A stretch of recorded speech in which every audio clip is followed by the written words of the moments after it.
Hey guys, I know it's been a minute. I am updating my junior information as we speak, and I wanted to talk about this issue here. Bobbi Kristina Brown, the daughter of Bobby Brown and Whitney Houston, his boyfriend, Nick Gordan, was found dead, and supposedly it's from an overdose. Who saw this one coming? My whole thing is I covered the conspiracy of Whitney Houston's murder. I covered the conspiracy of Bobbi Kristina's murder. I covered the conspiracy of the drug dealer's murder who was in the house when she was found in the bathtub. And now we're going to talk about the boyfriend being found dead from an overdose. I mean, this can't be coincidence. It's just too much similarity in these situations, which is just validating what I felt from the very beginning was going on. It says here that Nick Gordan, the former boyfriend of Bobbi Kristina Brown, has died 3 years after he was found liable for Bobbi Kristina's death. Gordan's attorney confirmed his death on CNN, but did not provide details on the cause. Nick was 30 years old. What his lawyer said was, "My heart is heavy today after learning that my longtime client, Nick Gordan, died." Longtime client. He's only 30 years old, so I don't know how long, he was his lawyer. While I cannot speak on the specific circumstances of the death, I can say that it has been truly heartbreaking to have witnessed firsthand the total devastation that drug addiction has wreaked upon a group of young friends, all of whom were loved and had immense potential. Now, he just said he couldn't speak on any specifics, but then went into talking about the total devastation of drug addiction. So now, didn't he just say how this man died when he said he couldn't say? Okay, here we go. Gordan was taken in by Whitney Houston when he was 12 years old and raised alongside Bobbi Kristina. So they were more like brother and sister, grew up together, what have you, whatever you want to call that. Gordan and Brown became romantically involved after Whitney Houston's death, so he made sure he waited until after she was dead to make a move. And tensions between Gordan and the Houston family over the relationship were part of the storyline on Lifetime's short-lived reality show, The Houstons on Our Own. I never watched that, so I have no idea what went on that show, but I'm sure it was a bunch of bullshit.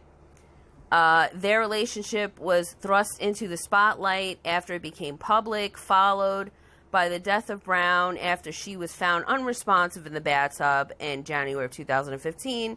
She remained in a coma until her death 6 months later. Wow. Now, we still really do not have any kind of full details on Bobbi Kristina's autopsy or what exactly they found. And I'm assuming, I don't like to assume, but I'm assuming she was put in a medically induced coma due to the lack of oxygen in her brain from being underwater for so long. But we have yet to hear the details on that, okay? So here it says, an autopsy declared that drug intoxication and being submerged in water were the cause of the pneumonia and the brain damage that ultimately led to her death. Okay, so now, she's submerged in water, okay, and obviously she was under there for a good amount of time before anybody decided to go check on her. And then the whole pneumonia thing, kind of iffy for me. Very iffy. And brain damage, obviously. But I don't know about the pneumonia thing. It says no criminal charges were filed against Gordan, but he was found legally responsible for her death in a civil case in 2016, and he was ordered to pay $36 million to the estate of his late girlfriend, which we all know, dude is broke as fuck, okay? He was with her because of the fact that she had all this money and everything was left to her. So where was he getting this $36 million from? Gordan failed to appear for 2 hearings in the civil case of Bobbi Kristina's death, and her family won by default. Now, why would you not show up to 2 court dates that involve the death of your supposable love of your life, soulmate, wife? Why would you do that shit, okay, if you're not guilty as fuck? So, while Brown was hospitalized, Gordan appeared on the Dr. Phil show. Now, we all know about Dr. Phil. Anything for fucking attention. And the host persuaded him to enter a treatment program for substance abuse. He did, but left shortly after. Okay, what the Listen. Everybody knows when you're on drugs, you do not get help until you're damn well ready to get help. Okay? You can put a person in rehab 70,000 times.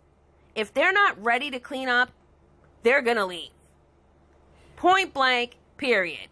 So why did he do that? I don't know. Ratings. Randy Kessler, an Atlanta attorney who was representing Gordan during his civil case, said his heart sank when he heard the news of his death. Really? This is a tragic end to Nick's troubled life. Oh, troubled. A rich person brought him into their home and raised him. Horrible. Just horrible fucking life he had. Despite Gordan's turbulent last few years, I wonder why they were turbulent. He did it to himself. But anyway. He was trying to stay away from drugs. Yeah, okay. If anything, his guilt was so overpowering that the man couldn't live without being high.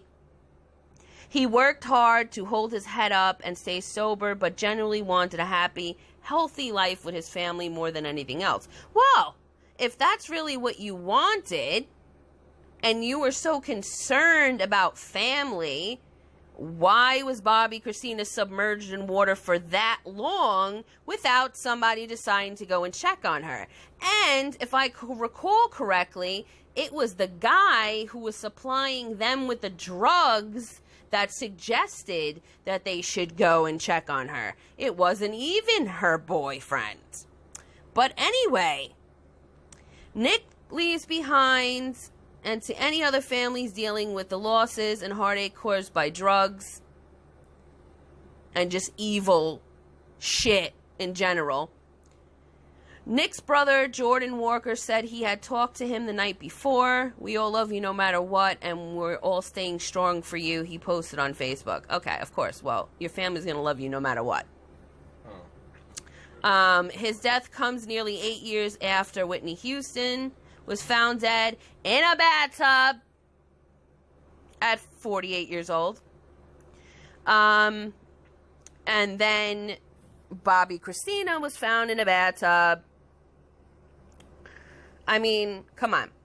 And the similarities are just too much to ignore. Not to mention the fact that Nick Gordan was also present at the hotel the day of Whitney Houston's death.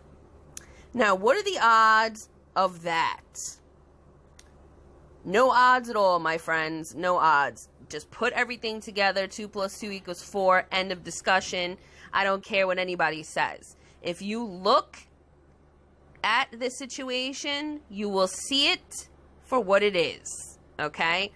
The man obviously was either paid, okay, to do this, or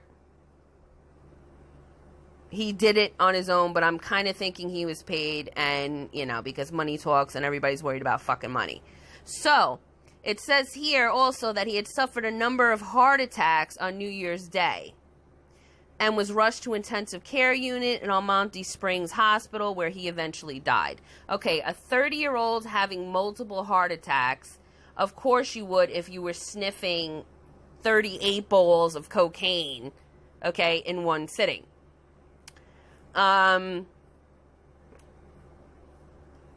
Supposedly it says, I'd be writing this for him. I was there through every step. We all love you no matter what. Yeah, that's his family again. I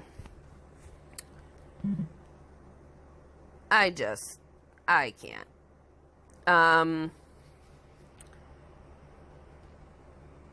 So the mother died at 48, she died at 22, and he died at 30. Okay? So, I mean, everybody saw this coming.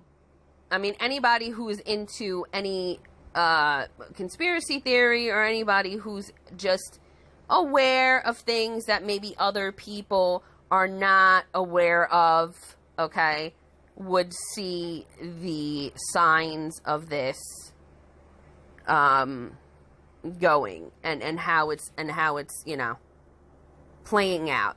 And so, because they didn't give any specific detail, it'll just say reports say Gordan died of a suspected overdose.